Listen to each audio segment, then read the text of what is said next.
Bonjour à toutes et à tous. On est ravis d'accueillir Séverine Daucourt, qui est donc poète et qui a publié, entre autres, nombreux livres. Les plus récents sont Noire Substance, qui est paru en 2020, et un autre ouvrage qui s'appelle Transparaître en 2019. Et elle est aussi chanteuse. Elle organise à la Maison de la Poésie depuis 2016 des rencontres entre poésie et chanson. Elle a aussi un passé d'étudiante et d'intervenante en psychologie, voire en psychanalyse. C'est un parcours très riche qu'on a un peu exploré pendant la journée d'études qui lui était consacrée. On a vraiment parlé un peu de tout, de musique, de traduction, de liberté de la parole, d'incarnation féminine, de vieillissement, de gros mots. On a exploré ça de façon très libre et ça donnait surtout envie d'en savoir davantage. Maintenant, on va l'écouter et la regarder visio-performer donc ce programme qu'elle a elle-même appelé Avant de devenir flou. Bonjour, bonsoir à tous. Je vais faire donc une performance de 30 minutes qui regroupe des extraits d'un livre en cours, un livre qui s'appelle Les éperdus, que j'ai écrit suite à des expériences que j'ai eu la chance d'avoir, soit en tant qu'artiste, soit en tant que clinicienne, psychologue, des expériences avec des personnes atteintes d'autisme ou de psychose ou de troubles neurocognitifs. Moi, j'appelle ça souvent des troubles poétiques envahissants. Voilà.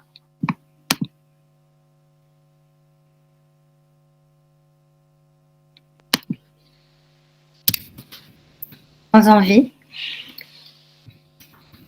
j'y vais. Énergie du vide m'emplit, mais j'arrive avec le sourire d'un pas léger, brise infiltrée. J'aperçois leur tronche, le souris qui danse,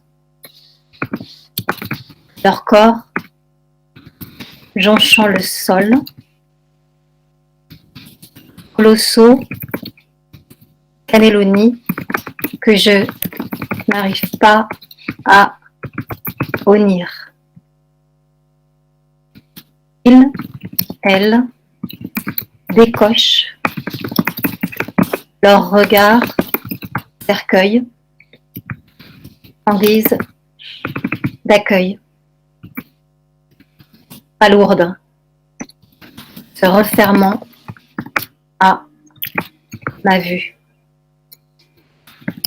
On les cherche, ils, elles, se laissent attraper en miaulant, sans s'affouler. S'affeulent parfois, parce que rien n'est fardé, pas même le fardeau vide de ce sourire. En moi, pas en reste, qui se heurte au clapotis de leur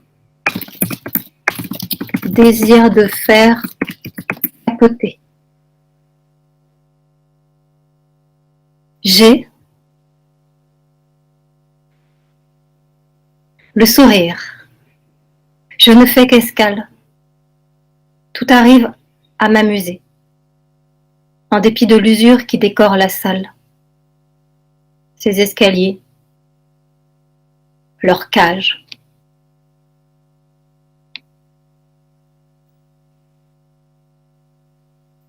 Un trouble mental est un syndrome caractérisé par une perturbation cliniquement significative de la cognition d'un individu, de sa régulation émotionnelle ou de son comportement, et qui reflète l'existence d'un dysfonctionnement dans les processus psychologiques, biologiques ou développementaux sous-tendant le fonctionnement mental.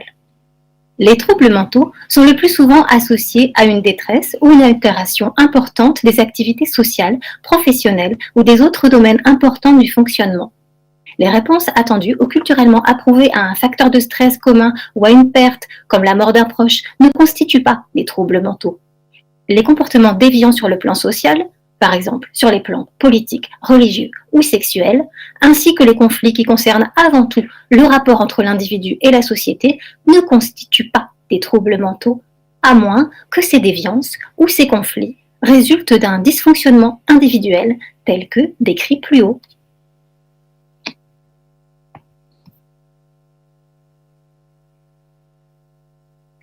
On range sa chambre qu'il s'acharne à changer en taudis, en atroce incurie, sa geôle d'odeurs intraversables. On trime, il en transpire, moi y tout, en tremblant d'ordonner de tout remettre en ordre, son désir de jungle et ses ongles sales. On jongle, on joue à ménager l'hygiène, les détritus jongent tristement le sol et jouxtent l'arthrite des chaussons charentais. Ça me détruit le moral, d'être encore plus miné que lui, mais lui, ça le remonte. Il arrête même arbitrairement de râler. Faut pas rembarrer l'atrabilaire, même si son attrait a quitté la barre et qu'il remplit de malhabilité son côté en outre mal habillé. Plein de taches, comme les couloirs à peine repeints en rose oppression, il jette l'opprobre à ceux pas propres, pas avenants, qui pratiquent les 100 pas. Porridge, muet, sans foi, dans les tunnels de flocons institutionnels.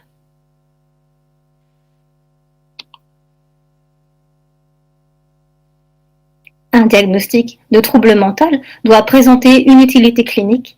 Il doit permettre aux cliniciens de déterminer le pronostic, les stratégies de traitement ainsi que les résultats attendus du traitement pour les patients.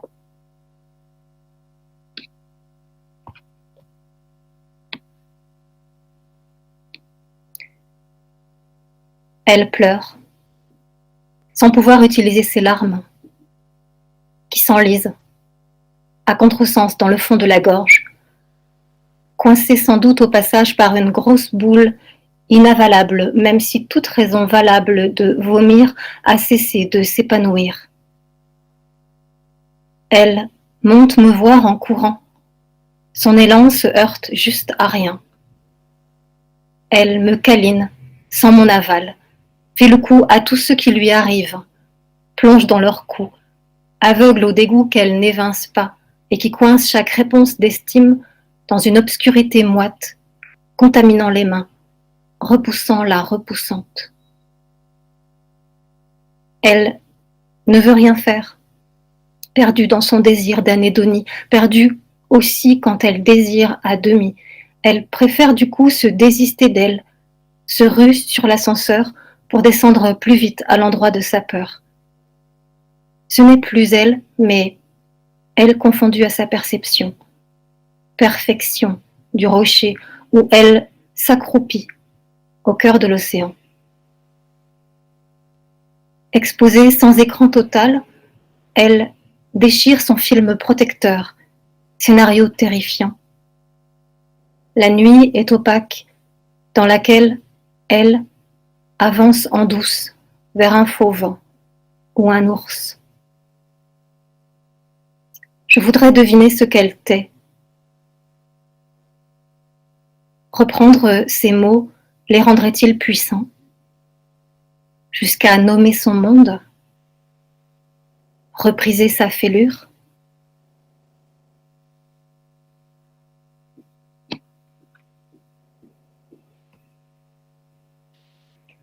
En France, les préoccupations sécuritaires se sont substituées à l'objectif de réinsertion. La plupart des services sont des structures closes, limitant sans raison la liberté d'aller et venir des patients. Le nombre d'hospitalisations sans consentement connaît une croissance sans précédent, facilitée par la procédure allégée dite de péril imminent. Faute de structures médico-sociales, les séjours en hôpital se prolongent, la continuité des soins est incertaine. La France est progressivement devenue l'un des pays européens qui enferme le plus les personnes atteintes de troubles mentaux.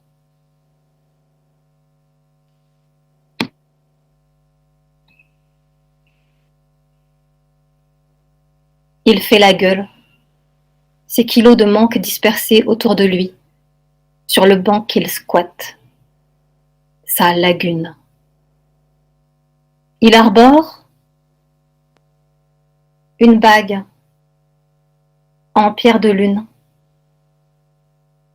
au majeur, nous illumine d'un grognement quand il brandit l'or de son doigt.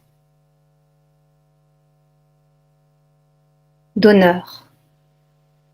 Son mot est inaudible sur notre passage, son acte, onir, est parfois entendu, jamais inouï. Il est fâché, attention, va en référer à l'officier, en faire une affaire.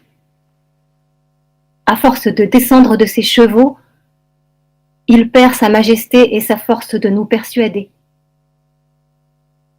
Je le laisse, sans répondre, vociférer sa farce, m'enfariner, faire et refaire sauter l'opercule, répandre en fécule ses jets de furie.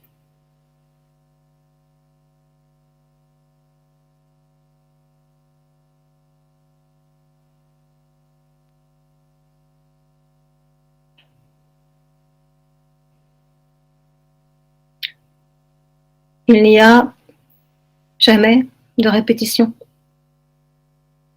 que de la différence. Il n'y a jamais de répétition, que de la différence. Il n'y a jamais de répétition, que de la différence. Il n'y a jamais de répétition, que de la différence. Il n'y a jamais de répétition, que de la différence. Tout revient au même.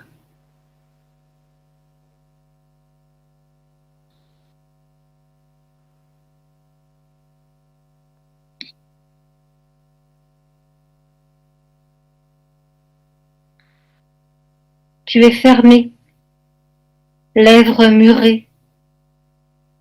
La furie de ta fièvre d'avant la faim dévale sur nous. Tu fais valdinguer tes dessins, refuses de faire mumuse et tentes par tes mimiques de di, das, ka, lire. Je veux pas qu'on me tolère, je veux qu'on m'aime.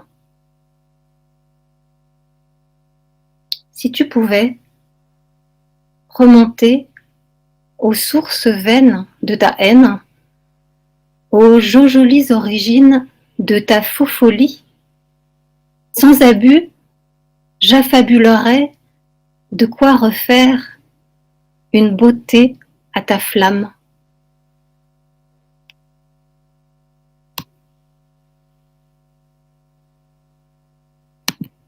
Elle est blanche de visage, comme un os.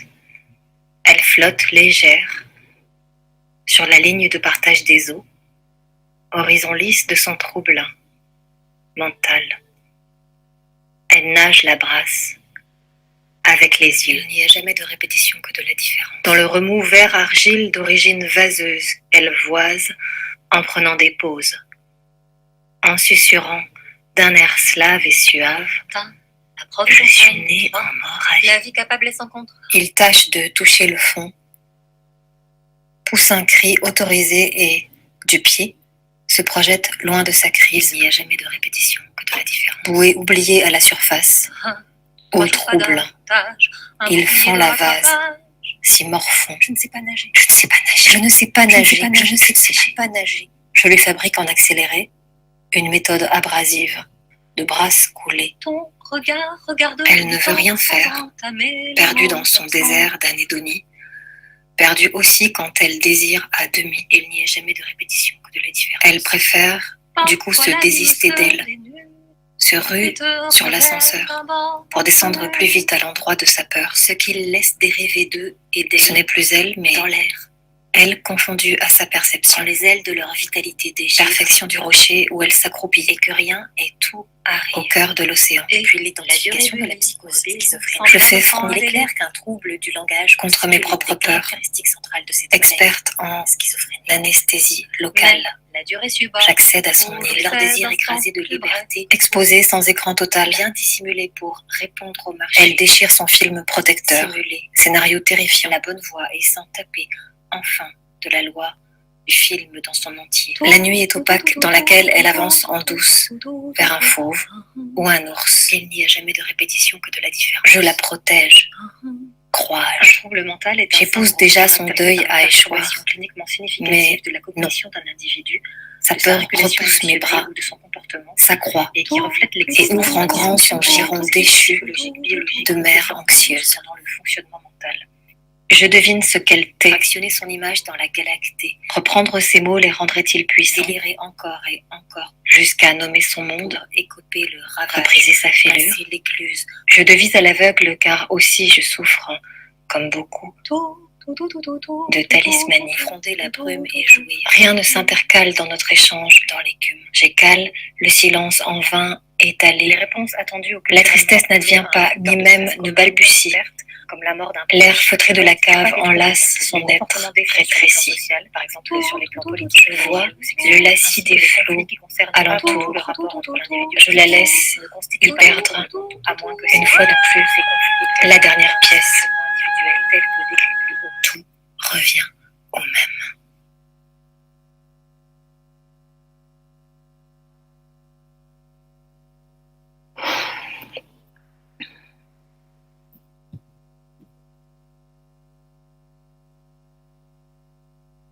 Tu vas y arriver? Possible. Tu veux les atteindre? Trop. Ils t'attendent? Oui. Ils t'espèrent? Non. Ils t'inspirent? Possible. Ils te demandent à quoi ça sert? Souvent. Ils te demandent pourquoi tu viens? Plus maintenant. Quel nom ils te donnent? Les détraqués. Ils s'excluent? Pas tous. Tu les as vus pleurer? Parfois. Et sinon? Je ne sais pas. Vous allez montrer votre travail? Oui. Il y a quelque chose à montrer? Oui. Tu vas les montrer, eux? Non. Mais ils seront là, j'espère. Ils ont peur? Oui. Tu peux les rassurer? Impossible. Tu as peur? Non. Tu vas leur lire tes textes? Un peu. Ça parle d'eux? Un peu. Ils vont le supporter? Possible. Ben vous allez sortir? Oui. En soirée? Impossible. Le week-end? Un vendredi? Mars? Oui. Quelle date? Vendredi 13. Ça porte malheur? Possible. À quelle heure? 14h. On peut venir? Oui.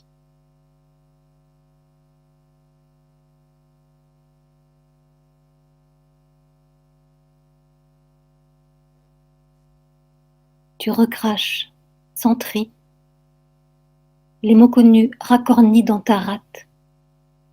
Attendant, attendant, attendant. Ta part. Rapportée par qui? Ta patience en pièces, tendue raide vers ce goût d'avenir. Veux-tu tenir devant la porte? Voie d'arrêt d'urgence ouverte, devenir dans son simple appareil,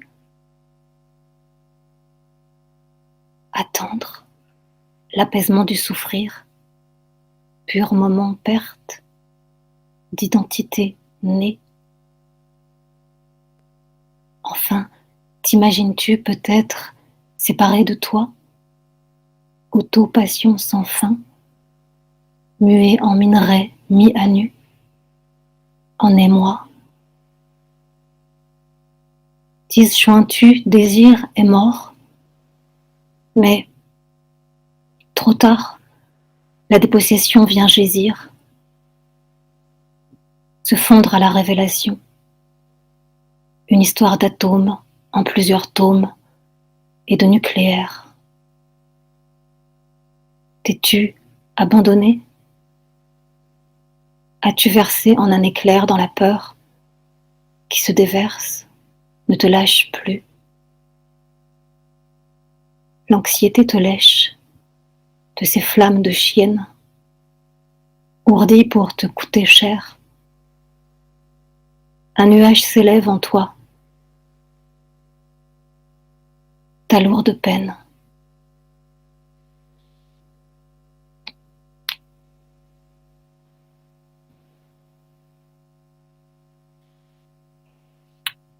La schizophrénie à début précoce se manifeste habituellement après une période de développement normal ou quasi normal. Une phase prodromique a été décrite au cours de laquelle un retentissement social ainsi que des intérêts et croyances atypiques peuvent survenir. Ces derniers peuvent être confondus avec les déficits sociaux observés dans le trouble du spectre de l'autisme. Les hallucinations et le délire qui sont caractéristiques de la schizophrénie ne sont pas des symptômes du trouble du spectre de l'autisme. Cependant, les cliniciens doivent tenir compte du fait que les sujets ayant un trouble du spectre de l'autisme peuvent interpréter au premier degré certaines questions relatives aux caractéristiques principales de la schizophrénie. Par exemple, entendez-vous des voix lorsqu'il n'y a personne? Réponse: oui, à la radio.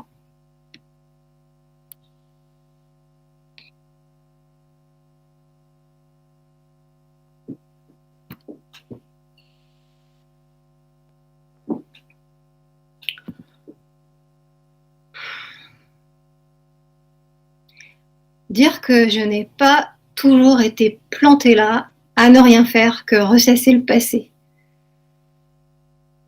J'aurais dû être acteur.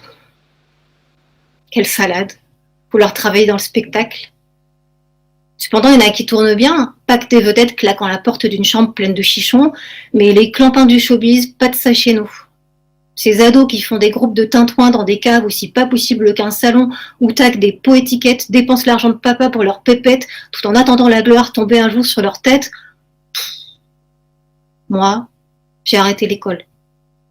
Si j'avais continué à m'affoler, je serais au chômage, c'est fou le temps gagné pour y arriver.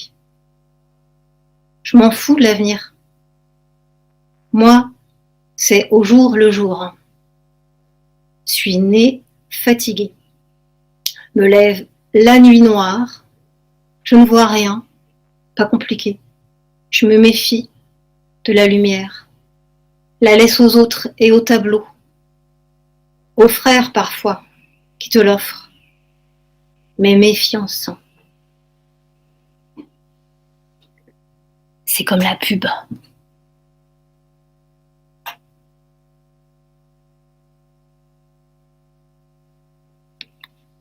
Niveau de sévérité du trouble autistique. Niveau 3, nécessitant une aide très importante. Déficit grave de compétences, de communication verbale et non verbale, responsable d'un retentissement sévère sur le fonctionnement. Limitation très sévère de la capacité d'initier des relations, avec un S, et réponse minime aux initiatives sociales émanant d'autrui. Par exemple, un sujet n'utilisant avec un T que quelques mots intelligibles et qui initie rarement ou de façon inhabituelle, avec 2 L, les interactions, surtout pour répondre à des besoins et qui ne répond qu'à des approches sociales très directes, au féminin. Comportement inflexible, difficulté extrême, accent circonflexe, à faire face au changement ou autre comportement restreint, S ou répétitif, S, interférant de façon marquée avec le fonctionnement dans l'ensemble des domaines. Détresse importante, / difficulté à faire varier l'objet de l'attention ou de l'action. Point.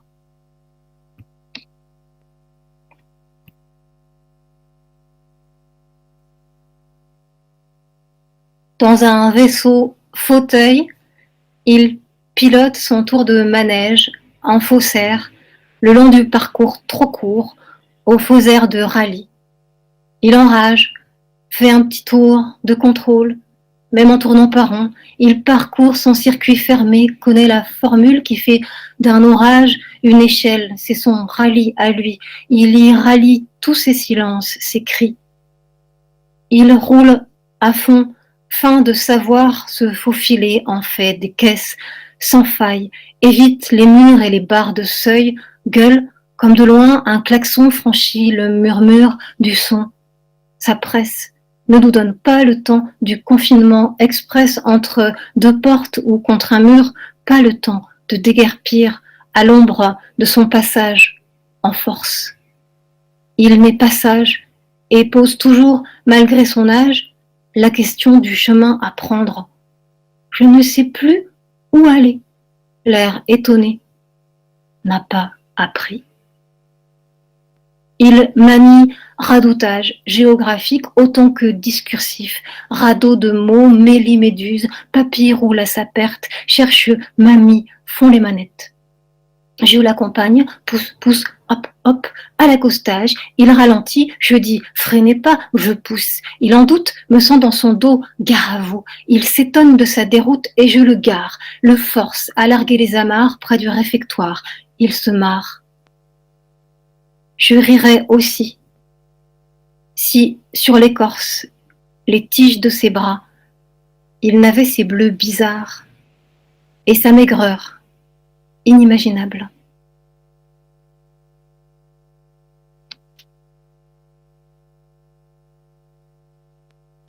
Nota bene.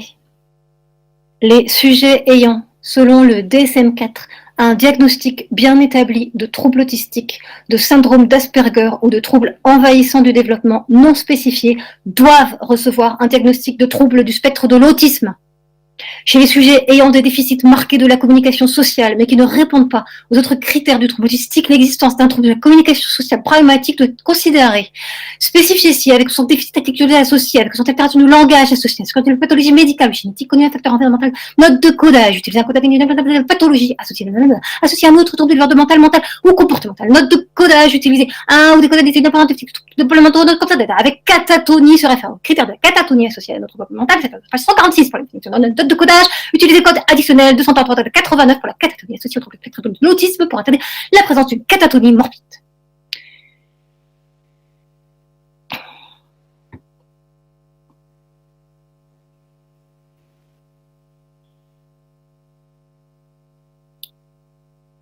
Sa langue est sans doute plus poétique que possible, mais la saisir demande de s'asseoir sur le su et d'ouvrir le sas de l'insécurité.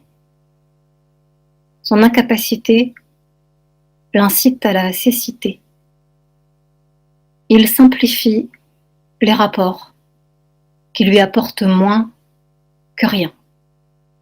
Pas avare, il n'est pas radin, semble parader dans sa tour d'ivoire, mais s'arrache des regards comme du vertige. Il tente de commuer l'attente en alternative, de ne pas mordre la poussière, de tordre le cou à ce qui le termine, de durer. Comme les autres, elle veut repousser les assauts de la souffrance, vaillamment capituler devant l'assaillant, les affres en surcharge, mourir, ex-assaute, lâcher l'affaire au plus offrant. Elle n'entend plus, ne tend plus vers le dehors qu'il oublie, comme elle disperse ses souvenirs à la volée. Leur valeur avalée cul sec avec la totalité du pilulier. Des filles, des garçons, ex-impliqués, ex-regardés, ex-acceptés, désintégrés par l'exclusion, décimés par l'âge de pierre-feuille-ciseaux passé, presque socialement trépassés, voire thanato anticipés, leur suspens, espace hors du temps, éternel aparté, leur prison, à regarder, appartement confisqué, cible à virus, à vacciner, quelque chose s'élève d'elle, la beauté d'un exil léger, les gestes chorégraphiés de pieds d'argile, les pas perdus de côté, hors du carcan, hors du champ de la cité, aux confins de la fumée, ce qu'ils, elles, laissent dériver d'eux, d'elles, dans l'air, quand les ailes de leur vitalité dégivrent et que rien et tout arrive. Leur désir écrasé de liberté, bien dissimulé pour répondre au marché, simuler la bonne voie et s'en taper, enfin, de la loi du film dans son entier, fractionner son image dans la galactée, délirer encore et encore pour écoper le ravage, passer l'écluse, fronder la brume et jouir dans l'écume.